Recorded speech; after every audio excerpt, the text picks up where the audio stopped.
Yo, what's up? I'm QuHarrison, and I'm here with the deepfake detective, Mr. Cowdrey. What's up, Ryan? How you been, bro? I like that one, the deepfake detective. I like that moniker a lot. I feel like I could start a whole TV show about that. Yeah, yo, I feel you, but we got some deepfakes to detect upon. You ready for this? Are you ready for this? I am ready. Elon Musk Zoom bombing on the people.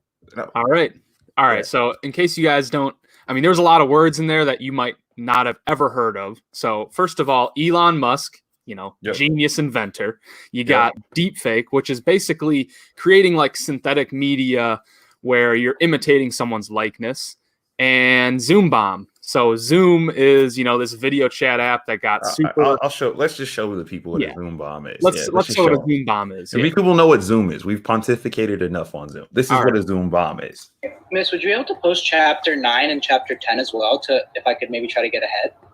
Yeah, I can do that. Please, will you put the dishes in the dishwasher, please? Shut the fuck up! I'm in a class! I'm in a class! This is what a Zoom bomb is. I'm sorry, Sia, did you do your class? Sorry, Miss, yeah. Sorry about that. Yeah, I was just saying chapter 9 and chapter 10 because I have a lot of spare time now. I'm sure we all do. Oh my God. Yeah, I know that some people are definitely wanting. Mom, this is why Dad left you, because you talk when you're not supposed to. This is crazy. Okay? You're interrupting Professor Colley. All right. This is what a Zoom bomb is. Yeah. Sorry, Miss. Basically, if you don't. 11 and 12. For those of you who don't understand what's going on there, basically that's a college lecture, and this kid hopped in the class and is just basically ruining the whole lecture. So like Zoom has gotten huge, and now people want to make prank videos out of it. But on the flip side, you got Elon Musk here, which is like, okay, there's just some programmer who wanted to hop in and kind of scare some people. And for the people that don't know, a deepfake is synthetic media, which is taking over someone else's likeness, right? And so it could be a video, it could be a picture. In this case, it's a video of Elon Musk on a Zoom call. And Cowdrey, should we play the video? Yeah, this is a legendary Zoom bomb, in my opinion. This is legendary. So there's levels to it. So you're saying that this is legendary. Oh yeah, there were like 5 levels. This is level 4. He's missing one piece, which is the voice. But, he's got the imagery down. He's got the whole situation down. I like it a lot. All right. I'll play it. Then have a nice day. Thank you. Wait a second. Somebody's trying to connect to our conference. Okay. Who is it?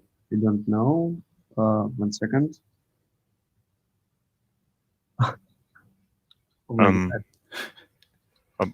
Hey guys. I Elon Musk. Yes. Looks like I got into the wrong conference in Zoom. How are you doing, guys? Good. How are you? Good. I'm nice. Thank you. Nice hair color, by the way. Thank you. It's Elon. Well, then have a nice day. Bye. Have a nice day. Bye. Bye. Have a nice day. Wow. It was his avatar. It was a deepfake video. Mm-hmm. And Mr. Cowdrey, this is kind of interesting and fascinating. What's your initial take? And then for the people that want to know more about it, so this article was in Vice at a high level. I think this is an open source program, so no, you can't just go and install it and have Zoom application open and start Zoom bombing people with Elon Musk. But you can take the open source code from this programmer Ali, and he has this data. If you have your own data set, you can train it and you can kind of make a similar recreation.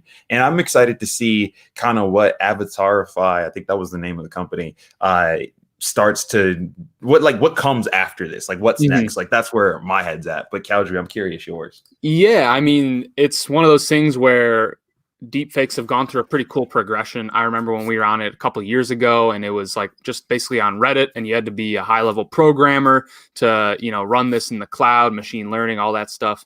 And then you just showed us a program last week, which was just an app, Yeah. And I could put my face up here, I could take a selfie, and I could turn myself into Tom Cruise in the matter of 15 seconds. So I think that progression that we're going to see is like, okay, just like anything else, it starts super nerdy, super high level, hard to do. It's just going to get easier and more available to people. I mean, my personal thought is that you shouldn't go and get worried like, oh my God, this is international propaganda at its finest.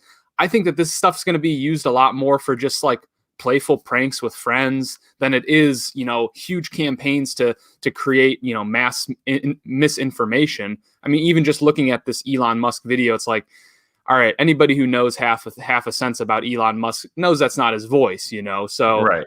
And I mean, yeah, that's the thing that I've realized with deepfakes. Like, there is deepfake audio, and we'll talk about that at another time. But deepfake video is mainly the point of, I would say, that's the spectacle in everybody's eyes right now when it comes to synthetic media, right? And so, to your point, that video probably wasn't Elon Musk. He probably just changed his name, and then he probably joined the call. And there's probably a video with the actual guy's face. He just took that video, and his friends were reacting like, "Oh my gosh, it's Elon Musk!" And that's probably what happened. But exactly. I haven't done enough research on the Avatarify, or I'm messing up the name. Yeah, Avatarify, I think is what it's called.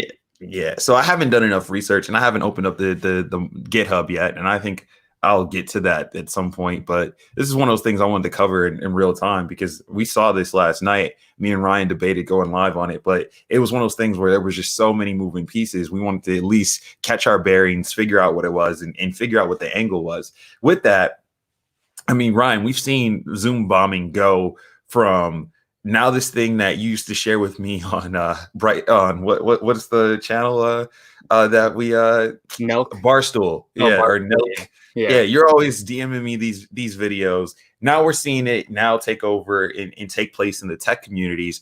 Where do you think that the Zoom bomb is going to go? Is this the Zoom bomb era? Is that over? Did it come? Zoom introduced the passwords. It's done. I don't know if it's necessarily done. I think you got to be a lot more inconspicuous with it now, because, right when Zoom caught this nice little wave with the coronavirus, everybody was having Zoom meetings. People were doing their yoga instruction on Zoom meetings. They were creating all these public Zoom meetings where anyone could join.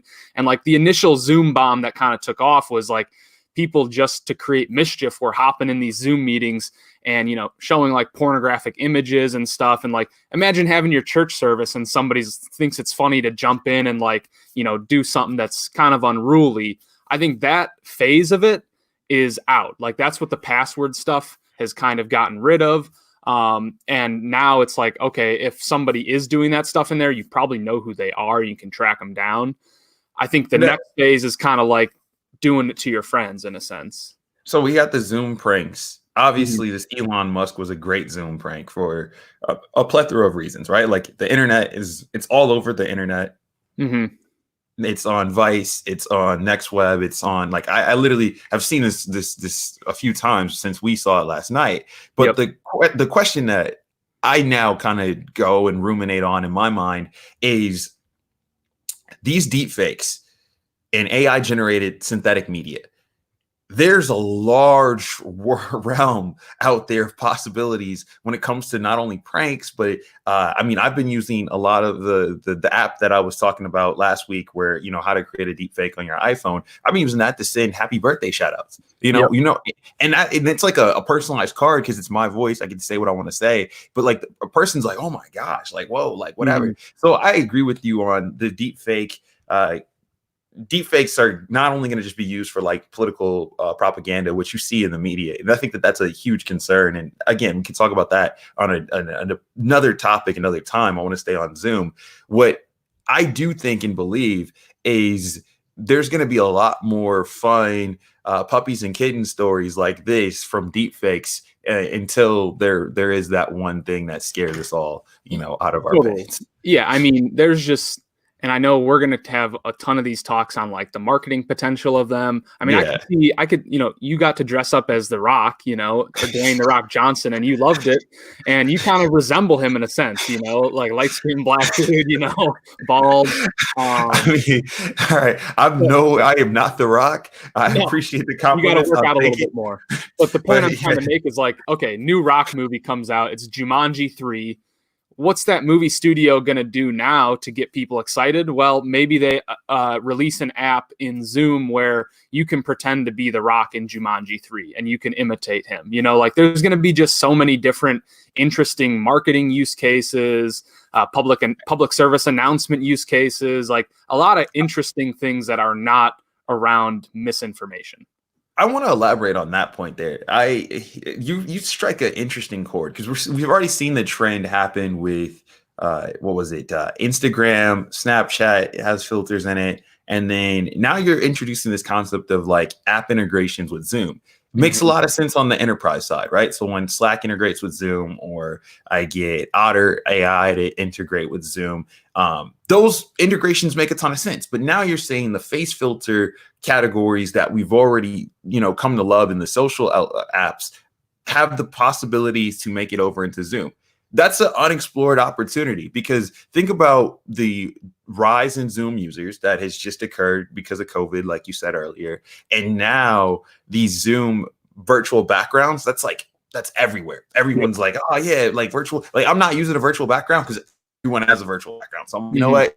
It's actually cool to just show what my actual behind the scenes. Yep. Right? And you did the same thing. Like you were on the virtual background wave and you're like, dude, I'm on like all these calls and everybody's like that. So you just like, you know what? I got my Zoom location. Let's do it. Yep.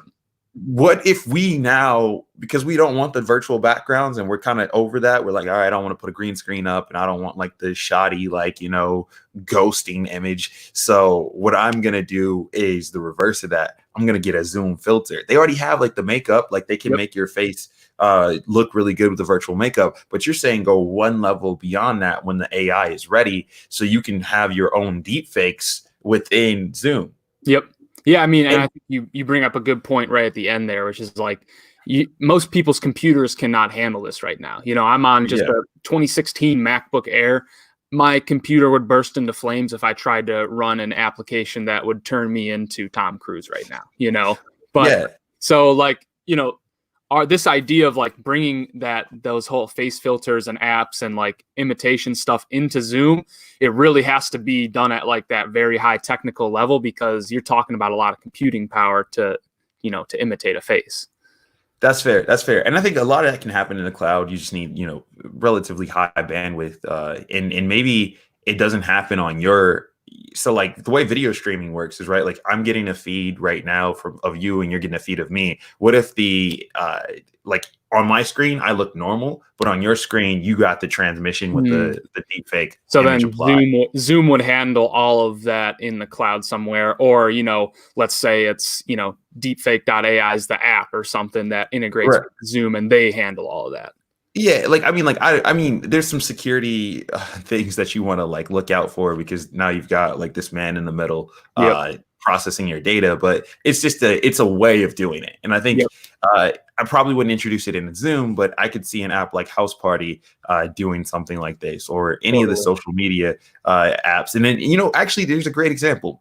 When you use Memoji on FaceTime, or Animoji, it's Animoji, not Memoji. Or I guess either one work, right? You can have a FaceTime call and replace your head with an emoji, or you can replace it with your Apple generated avatar. So the technology is definitely there, and I could totally see us running into that future. So with that, where you stand on this? So that we found the deepfake. We're the deepfake detectives now. This is the inaugural episode. You are now a deepfake detective. You've been a deepfake detective longer than the show has existed. And, this is my first time. So, what, Detective Cowdrey. My final words, you should be excited about this stuff. Like, don't let it eat away at your brain and be like, oh my God, the world's going to end. Like, there will be some things where we're tested with deepfakes. Right now, everything that's coming to the news is like, okay, it's obviously a deepfake. Like Mark Zuckerberg is saying that Facebook's going to take over the world. Like, that's not true. Line that we're going to be tested. It's going to be close, and we're going to be tested by it. I don't think you have to sit around and worry about that tsunami one day. Just be excited, get interested by these possibilities, because there's a lot more ways to have cool, interesting conversations about it, make cool content around it. So that's my take on deepfake. All right. we record these podcasts live, or it's not even a podcast, these live streams live. My bad on the slip up. There's no podcast yet. There won't be a podcast. There probably won't be a podcast. That is true. That is fact. But, I won't say never, because there could be an opportunity that comes up and we move our position. But with that, I do want to get into the comments. There's a lot of comments out there. What's up to everybody that tuned in today and is saying what's up. We appreciate you checking in from all the various places. Too many people for me to shout out. But Yannick Murray said that this deepfake stuff is dangerous. We don't always know a person's voice. And I think he's commenting to your previous point, Ryan, where you're saying that, like, hey, we're going to get fooled sometimes. Yep. And I think that that's a very valid point. Like, knowing a person's voice is probably 1 to 2/3 of this deepfake battle. Because like the lighting and stuff, like, I mean, even as a deepfake detective, we've got some deepfakes that we've seen that we were like, yo, this looks mad real. Like even maybe we should get into that tomorrow. Maybe we should get into it tomorrow. I'll give you a little sneak peek. It's the Bill Hader stuff. Like he does celebrity voice impressions, So you combine that with a deepfake and it gets like, whoa, okay, this guy, like, not only can he do a perfect Arnold Schwarzenegger impression, but now he looks like him too. So let's talk about that further. We should make one of those. That should be, if you're watching live, let us know if we should make one of those joints. And other than that, me and Ryan will catch you in the future. Deepfake detectives are out.